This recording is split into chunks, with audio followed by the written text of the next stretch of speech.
अल्हम्दुलिल्लाहि रब्बिल आलमीन वस्सलातु वस्सलामु अला ख़ातमिन नबिय्यीन अम्मा बअद फ़अऊज़ु बिल्लाहि मिनश शैतानिर रजीम बिस्मिल्लाहिर रहमानिर रहीम अस्सलातु वस्सलामु अलैका या रसूलल्लाह व अला आलिका व अस्हाबिका या हबीबल्लाह अस्सलातु वस्सलामु अलैका या नबियल्लाह व अला आलिका व अस्हाबिका या नूरल्लाह। नाज़रीन, प्रोग्राम है सीरत मुस्तफ़ा सल्लल्लाहु तआला अलैहि व आलिहि वसल्लम के बारे में, जिसमें हम कुछ न कुछ टॉपिक्स पर रोज़ाना सुनने की सादत हासिल करते हैं। और आज का मौजू है प्यारे आका सल्लल्लाहु तआला अलैहि व आलिहि वसल्लम की मरगूब ग़िज़ाएँ, यानी कि वो ग़िज़ाएँ जो मेरे आका सल्लल्लाहु तआला अलैहि व आलिहि वसल्लम को मरगूब थी, यानी कि पसंद थी, शौक़ से तनावुल फरमाते थे। लेकिन पहले दुरूद पाक की एक फ़जीलत सुनते हैं। रसूलुल्लाह सल्लल्लाहु तआला अलैहि व आलिहि वसल्लम ने इरशाद फरमाया कि तुम अपनी मजलिसों को मुझ पर दुरूद पढ़ के आरास्ता करो, क्योंकि तुम्हारा दुरूद पढ़ना क़यामत के रोज़ तुम्हारे लिए नूर होगा। सल्लु अलल हबीब सल्लल्लाहु अला मुहम्मद सल्लल्लाहु अलैहि व आलिहि वसल्लम। जब ग़िज़ा की बात की जाती है और इस एतबार से सीरत रसूल सल्लल्लाहु तआला अलैहि व आलिहि वसल्लम का मुताला हम करते हैं, तो हमें एक बात बड़ी कॉमन नज़र आती है कि प्यारे आका सल्लल्लाहु तआला अलैहि व आलिहि वसल्लम मखसूस ग़िज़ाएँ तनावुल नहीं फरमाते थे, बल्कि जो भी हाज़िर खिदमत किया जाता हलाल में से तो वो आप तनावुल फरमाते। ज़ाहिर है हराम को वहाँ पे दखल नहीं, लेकिन आपकी तबीयत मुबारका में तकल्लुफ़ नहीं था, जिसको हम आम ज़ुबान में अपने लिए हम इस्तेमाल करते हैं कि वो शख्स बड़ा चूज़ी है, कि भाई उसको तो कुछ पसंद ही नहीं आता। ये जो तबीयत है ये कोई ज़्यादा अच्छी पजीराई वाली तबीयत नहीं कहलाती। मेरे आका सल्लल्लाहु तआला अलैहि वसल्लम सहाबा किराम अलैहिम रिदवान और अपने अहले खाना के सामने आसान अंदाज पर सादा ज़िंदगी गुजारा करते थे, और यही मामला ग़िज़ाओं के साथ भी था। लेकिन बाज़ ग़िज़ाओं को मेरे आका सल्लल्लाहु तआला अलैहि व आलिहि वसल्लम ने ज़्यादा रग़बत के साथ खाया, बाज़ों की तरग़ीब भी इरशाद फरमाई। मुख्तलिफ़ सहाबा और सहाबियात को मुख्तलिफ़ मौक़े पर मुख्तलिफ़ ग़िज़ाओं के मशवरे भी अता फ़रमाए। लेकिन इस सब के बावजूद एक हैरत की बात यह है कि मेरे आका सल्लल्लाहु अलैहि वसल्लम ने जो कुछ तनावुल फरमाया, जहाँ उसके अंदर लज्जत थी वहीं उसके जिस्मानी और तिब्बी फ़वाइद भी थे।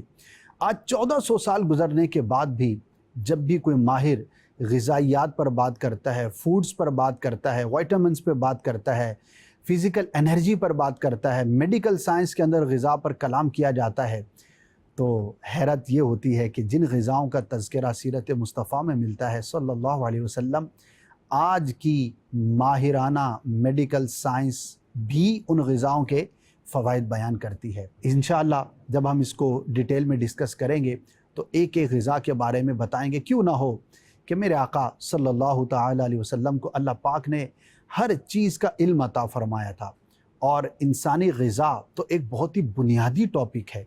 आइए अब बढ़ते हैं, चंद ग़िज़ाओं का ज़िक्र सुनते हैं और उनके कुछ न कुछ फ़वाइद भी ज़िक्र किए जाएंगे जो मेरे आका सल्लल्लाहु तआला अलैहि वसल्लम को ज़्यादा मरगूब थी। जब भी ग़िज़ाए मुस्तफ़ा सल्लल्लाहु तआला अलैहि वसल्लम का तज़किरा होता है तो अव्वलन कद्दू का ज़िक्र ज़रूर होता है। इसे अरबी में दुब्बाउन कहते हैं, हिंदी में कासी फल भी कहते हैं, इसको लौकी भी कहा जाता है। कुछ साइज़ और शक्ल के मुख्तलिफ़ होने से इसके मुख्तलिफ़ नाम बोले जाते हैं। बहरहाल कद्दू शरीफ मेरे आका सल्लल्लाहु तआला अलैहि वसल्लम को बहुत ही पसंद था, मरगूब ग़िज़ा में से है, और ये वो मुबारक सब्ज़ी है कि जिसका तज़किरा कुरान मजीद में भी मिलता है। हज़रत सय्यदुना यूनुस अला नबीना व अलैहिस्सलातु वस्सलाम जब मछली के पेट से बाहर तशरीफ़ लाए तो आप अलैहिस्सलातु वस्सलाम की हिफाजत के लिए अल्लाह पाक ने कद्दू की बेल को वहाँ पर पैदा फरमाया था। लेकिन आपका मौजज़ा था कि वो बेल जो थी वो दरख्त की मानिंद थी, और उसके पत्ते बड़े बड़े थे और तने की तरह उसकी शाखें भी थीं। बड़े पत्तों के अंदर आपने साए के अंदर आराम फरमाया। वजह यह बयान की जाती है कि आप अलैहिस्सलातु वस्सलाम चूँकि मछली के पेट में बहुत दिन रहे, तो वहाँ रहने की वजह से आपके जिस्म पर नकाहत तारी हो गई थी, और जिस्म ऐसा नाजुक हो गया था जैसा कि बच्चे का जिस्म पैदाइश के वक्त होता है। तो जैसे ही आप बाहर तशरीफ़ लाए तो अल्लाह पाक ने आपकी यूँ हिफाजत फरमाई कि उसके दरख्त के बेल के पत्तों के अंदर आपने साए के अंदर आराम फरमाया। हज़रत अनस रदियल्लाहु ताला अन्हु इरशाद फरमाते हैं कि एक मरतबा एक शख्स जो कि कपड़े सीने का काम करता था, उसने प्यारे मुस्तफ़ा सल्लल्लाहु ताला अलैहि व आलिहि वसल्लम की दावत की। कुर्बान जाइए, ग़ुलामों के यहाँ, आम लोगों के यहाँ मेरे आका तशरीफ़ ले जाया करते थे, आपने कबूल फरमाया। हज़रत अनस फरमाते हैं कि मैं भी साथ था। आपके सामने उस मेज़बान ने खुश किया हुआ गोश्त और कद्दू का सालन जो है वो रखा, जौ की रोटी भी वहाँ पर हाजिर खिदमत थी। तो जब आप सालन से तनावुल फरमाते तो हज़रत अनस फरमाते हैं कि मैंने देखा कि बर्तन के किनारों से कद्दू के टुकड़े प्यारे आका सल्लल्लाहु ताला अलैहि वसल्लम तलाश करके तनावुल फरमा रहे थे। सुभान अल्लाह। जब ग़ुलाम ने आका को देखा कि आप सल्लल्लाहु ताला अलैहि वसल्लम को लौकी पसंद है, कद्दू शरीफ पसंद है, तो हज़रत अनस फरमाते हैं कि उस दिन से मुझे कद्दू महबूब हो गया। सुभान अल्लाह। आज भी आशिकाने रसूल अपने घरों के अंदर सब्ज़ी का इस्तेमाल जब करते हैं तो कद्दू को एक रग़बत के साथ पसंद करते हैं, और गोश्त के साथ भी इस्तेमाल होता है और भी मुख्तलिफ़ अंदाज़ पर यह पकाया जाता है। लेकिन चूँकि मेरे आका को ये पसंद था तो ज़ाहिर है जो भी आका का ग़ुलाम है उसे इस निस्बत से इस सब्ज़ी की तरफ रग़बत होना एक फ़ितरी सी बात है। कद्दू से मुतालिक एक और रिवायत जिसका ज़िक्र मिलता है सीरत की किताबों में, हज़रत जाबिर रदियल्लाहु ताला अन्हु फरमाते हैं कि एक मरतबा में बारगाह रिसालत सल्लल्लाहु ताला अलैहि व आलिहि वसल्लम में हाजिर खिदमत हुआ, तो मैंने वहाँ पर देखा तो कद्दू रखा हुआ था। मैंने पूछा ये क्या है, तो आप सल्लल्लाहु ताला अलैहि वसल्लम ने उस सब्ज़ी का नाम इरशाद फरमाया कि ये कद्दू है, और इरशाद फरमाया कि हम इसे बहुत खाते हैं। एक मरतबा किसी ने बारगाह रिसालत में अर्ज़ की, या रसूलल्लाह सल्लल्लाहु अलैहि वसल्लम, आपको देखा है कि आप कद्दू बहुत पसंद करते हैं। इरशाद फरमाया कि हाँ, ये मेरे भाई यूनुस अलैहिस्सलाम का दरख्त है। सुभान अल्लाह। एक और सहाबी फरमाते हैं कि मैंने हज़रत अनस रदियल्लाहु ताला अन्हु को ये फरमाते हुए सुना कि अगर मुझे कद्दू दस्तयाब हो जाता तो वो मेरे खाने में ज़रूर शामिल होता। हज़रत अनस रदियल्लाहु ताला अन्हु वो खुशकिस्मत सहाबी हैं कि जिन्होंने बारगाह रिसालत सल्लल्लाहु अलैहि वसल्लम में बहुत वक्त गुजारा और ख़ास खादिम थे। आप रदियल्लाहु ताला अन्हु के इन अक़वाल से ये मालूम होता है कि आपने प्यारे मुस्तफ़ा सल्लल्लाहु ताला अलैहि वसल्लम को चूँकि रग़बत के साथ इसको तनावुल फरमाते हुए देखा, तो आपने भी अपने ग़िज़ा का मुस्तकिल हिस्सा, यानी जब जब मुयस्सर होता तो रग़बत के साथ खाने को पसंद फरमाया। इसी सेंस और इसी बात को मज़ीद तक़वियत मिलती है एक और सहाबी हज़रत अबू तालूत रदियल्लाहु ताला अन्हु से, कि आप फरमाते हैं कि मैं एक मरतबा हज़रत अनस रदियल्लाहु ताला अन्हु के पास हाज़िर हुआ, तो आप रदियल्लाहु ताला अन्हु ने इरशाद फरमाया, कद्दू होगा वहाँ पर, कि तू मुझे इसलिए महबूब है कि मेरे आका सल्लल्लाहु ताला अलैहि व आलिहि वसल्लम तुझे बहुत पसंद फरमाते थे। सुभान अल्लाह। हज़रत अनस रदियल्लाहु ताला अन्हु के ये मुख्तलिफ़ अक़वाल मुख्तलिफ़ सहाबा किराम अलैहिम रिदवान के सामने हमें भी ये रग़बत देते हैं, हमें ये सिखाते हैं कि हर वो चीज़ जो महबूब थी मेरे आका सल्लल्लाहु अलैहि वसल्लम को, सहाबा भी उससे मोहब्बत करते थे, हमें भी उसकी तरफ ज़रूर रग़बत होनी चाहिए। फ़क़ी अबुल लैथ समरकंदी रहमतुल्लाहि ताला अलैह इरशाद फरमाते हैं कि कद्दू से हाफ़ज़ा क़वी होता है, यानी इसके फ़वाइद की तरफ अब हम बढ़ रहे हैं। जल्द हज़म होने वाली है, ना सिर्फ ख़ुद जल्द हज़म होती है बल्कि दूसरी चीज़ों के हज़म करने में भी मुफीद साबित होती है। अब कुछ फ़ी ज़माना जो माहिरीन ने कद्दू के फ़वाइद बयान फरमाए हैं उसके बारे में आपको वज़ाहत अर्ज़ करता चला जाऊँ। तिब्बी माहिरीन के मुताबिक कद्दू के अंदर विटामिन सी, पोटेशियम, इसी तरह फ़ौलाद और सोडियम ये कसरत से पाया जाता है, और ये वो ग़िज़ा है कि जिस्म को बहुत ज़्यादा तक़वियत देती है और हज़म के एतबार से बहुत जल्द हज़म होने वाली ग़िज़ा है। कद्दू की जो तासीर है वो माहिरीन ग़िज़ाइयात ठंडी बयान करते हैं, इसीलिए गर्मियों के अंदर इसका इस्तेमाल देखा जाता है, ज़्यादा करते हैं। सैलड के अंदर भी इस्तेमाल होता है, मुख्तलिफ़ अंदाज़ पर इस्तेमाल किया जाता है। ये तक़वियत भी बख्शती है और जिस्म में होने वाली गर्मी को भी कम करती है। लौकी खाने से खूब भूख लगती है और कमज़ोरी भी दूर होती है। कब्ज़ के मरीज़ों के लिए भी लौकी बहुत फ़ायदेमंद है। इसी तरह लौकी जिगर के दर्द को दूर करने में भी बहुत मुफीद है। इसके बीजों का जो तेल है वो दर्द सर में भी फ़ायदा देता है, इसी तरह बालों के लिए भी मुफीद है। और जिन लोगों को नींद नहीं आती, अगर वो लौकी के बीज का तेल इस्तेमाल करें तो नींद आने में भी मुफीद साबित होती है। अगर कद्दू को हल्की आंच पर इसके सालन को बनाया जाए तो उसमें फौलाद, विटामिन ए, विटामिन बी और बहुत सारे मुफीद अज्जा पैदा होते हैं जो इंसानी जिस्म को तक़वियत बख्शते हैं। इसी तरह कद्दू मैदे की तेज़ाबियत और जलन के मामले में भी बहुत फ़ायदा मंद होता है। जो लोग मेहनत करते हैं उनके लिए कद्दू और चने की दाल को मिलाकर पकाना ये बहुत ज़्यादा मुफीद होता है। और हमारे कल्चर में अगर अपने इलाके की हम बात करें तो दाल कद्दू एक मरगूब ग़िज़ा है। हो सकता है बहुत सारे जो नाज़रीन हों इनके घर के अंदर भी ये सालन बनाया जाता हो। बहरहाल हर जगह ऐसा हो ज़रूरी नहीं, लेकिन बहुत मकामात पर चने की दाल के साथ लौकी का पकाया जाना बहरहाल हमारे कल्चर के अंदर है। और हो सकता है कि ये इन्हीं फ़वाइद को पेश नज़र रखते हुए हमारे कल्चर का हिस्सा बनाया गया हो। जनाब, एक और बड़ी ख़तरनाक बीमारी है, यानी कि दिमाग पर अगर वर्म आ जाए, सूजन आ जाए, तो माहिर ग़िज़ा जो हैं वो कहते हैं कि कद्दू खाने से इस तरह के मर्ज़ में भी फ़ायदा हासिल होता है। नाज़रीन, ये थे लौकी यानी कि कद्दू के फ़ायदे। और भी इसके फ़ायदे बयान किए गए हैं, अगर आप सर्च करेंगे तो आपको बहुत सारे मिल जाएंगे, लेकिन हमारे लिए इतना ही काफ़ी है कि मेरे आका सल्लल्लाहु ताला अलैहि व आलिहि वसल्लम को ये ग़िज़ा पसंद थी। तो नियत ये रखेंगे तो इंशाअल्लाह इसकी बरकतें मिलेंगी, सवाब मिलेगा और साथ ज़िम्नन इसके जो तिब्बी फ़वाइद हैं वो भी हमें हासिल होंगे।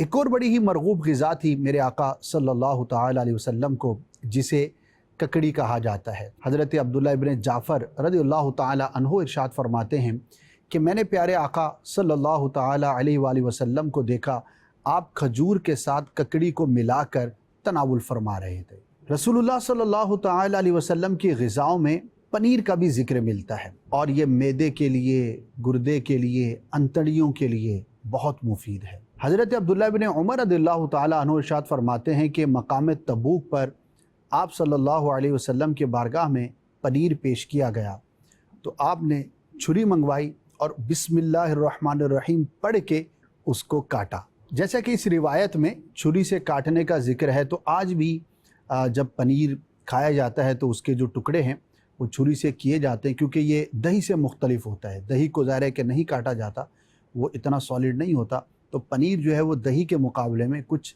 ज़्यादा सॉलिड होता है, जिसे आज भी काट कर टुकड़े करके खाने का रिवाज पाया जाता है। नाज़रीन किराम, एक और ग़िज़ा की तरफ बढ़ते हैं जिसका ज़िक्र जो है वो सीरत की किताबों में मिलता है।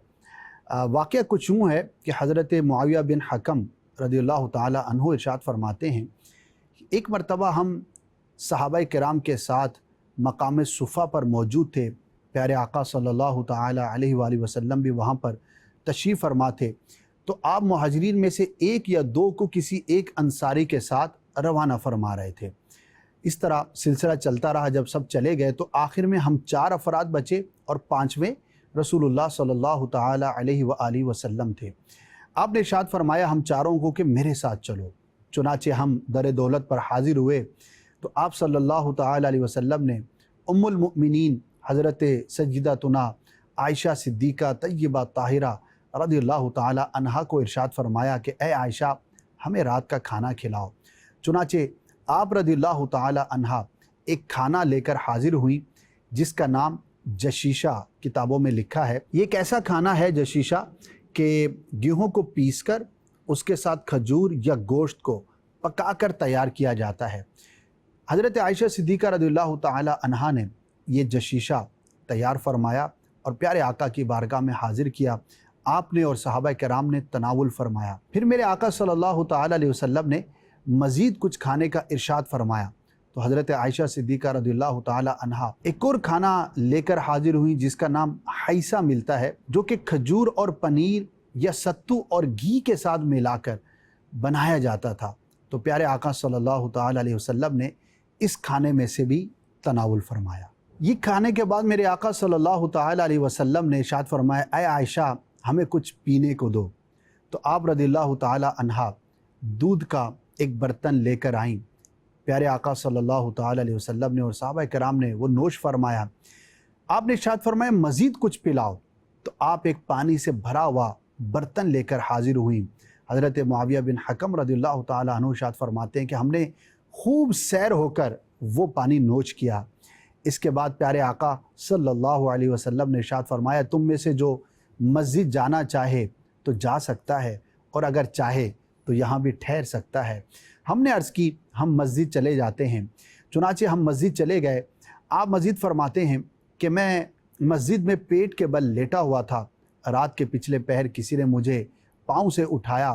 جب میں نے دیکھا تو پیارے آقا صلی اللہ تعالی علیہ وآلہ وسلم تھے، اور آپ نے مجھے ارشاد فرمایا کہ اے معاویہ اس طرح مت لیٹو، کہ اس طرح لیٹنے کو اللہ پاک ناپسند فرماتا ہے۔ ناظرین کرام، تربوز بھی پیارے آقا صلی اللہ علیہ وسلم کی غذاؤں میں شامل تھا۔ ام المؤمنین عائشہ صدیقہ رضی اللہ تعالی عنہا ارشاد فرماتی ہیں کہ میرے سرتاج رسول مختار صلی اللہ تعالی علیہ وآلہ وسلم تربوز کو تر کھجور کے ساتھ تناول فرمایا کرتے تھے۔ ناظرین، غذاؤں کے اندر تربوز کا آپ نے ذکر سنا۔ آج بھی تربوز دنیا بھر میں بہت مقامات پر، یوں کہیے کہ ہر خطے میں تقریباً یہ کہیں نہ کہیں کسی نہ کسی شیپ کے اندر مل جاتا ہے۔ ہم اپنے علاقے کی بات کریں تو ہمارے علاقوں میں جو کثرت سے پھل پائے جاتے ہیں ان میں سے ایک تربوز بھی ہے، جو کہ اپنی ٹھنڈک، اپنی لذت اور شیریں ہونے میں اپنا جواب آپ ہے۔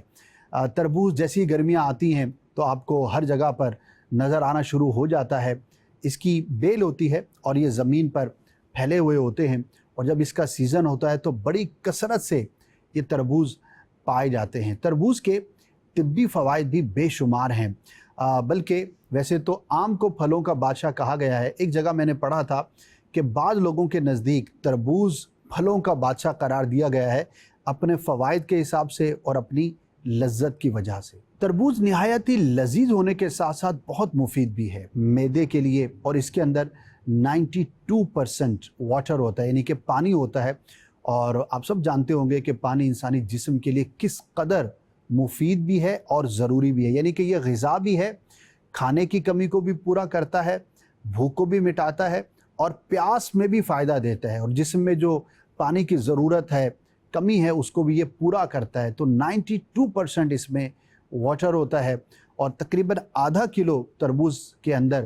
150 کے قریب کیلوریز ہوتی ہیں، یعنی کہ یہ اتنا زیادہ اپنے اندر وائٹامنس کو اور انرجی کو لیے ہوئے ہوتا ہے۔ علامہ ابن شہاب زہری رحمۃ اللہ تعالی علیہ فرماتے ہیں کہ میں بادشاہ کے پاس تھا، کچھ دیر میں دسترخوان لگا، ہم نے کھانا کھایا۔ جب ہم کھانا کھا چکے تو خادم تربوز لے آیا، تو میں نے بادشاہ سے کہا کہ میں نے یہ سنا ہے کہ پیارے آقا صلی اللہ تعالی علیہ وسلم نے یہ ارشاد فرمایا کہ کھانے سے پہلے تربوز کا کھانا یہ پیٹ کو صاف اور بیماری کو جڑ سے ختم کر دیتا ہے۔ بادشاہ نے کہا کہ اگر آپ یہ روایت مجھ تک پہلے بیان کر دیتے تو ہم کھانے سے پہلے تربوز کھا لیتے۔ پھر اس نے اپنے خادم کو بلایا اور اس کے کان میں کچھ کہا۔ کچھ دیر کے بعد وہ خادم 1,00,000 درہم لے کر آیا، جو کہ بادشاہ نے مجھے بطور تحفہ کے، ہدیہ کے پیش کیے۔ سبحان اللہ۔ ناظرین، اس کے علاوہ پیارے آقا صلی اللہ تعالی علیہ وآلہ وسلم نے مختلف قسم کے گوشت بھی تناول فرمائے، جس میں بکری کا گوشت، اسی طرح اونٹ کا گوشت، اسی طرح مچھلی کا گوشت۔ پیارے آقا صلی اللہ تعالی علیہ وسلم کی سیرت میں ان غذاؤں کا بھی تذکرہ ملتا ہے۔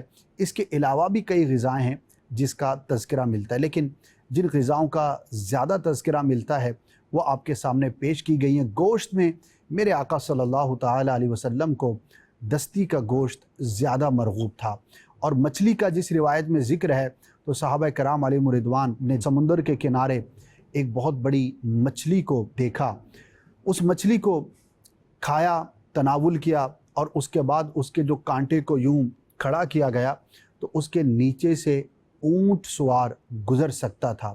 پیارے آقا صلی اللہ تعالی علیہ وسلم کے بارگاہ میں صحابہ کرام نے یہ ماجرا بھی عرض کیا، اور یہ بھی عرض کیا کہ ہم اس مچھلی میں سے کچھ آپ کے لیے بھی لے کر حاضر ہوئے ہیں۔ تو یوں مچھلی کا بھی ذکر ملتا ہے۔ بہرحال ہر وہ چیز جس کی نسبت پیارے مصطفیٰ صلی اللہ تعالی علیہ وآلہ وسلم کے ساتھ ہو جائے، ہمیں مرغوب بھی ہونی چاہیے، محبوب بھی ہونی چاہیے، غذا کے تعلق سے ہو یا کسی اور تعلق سے ہو۔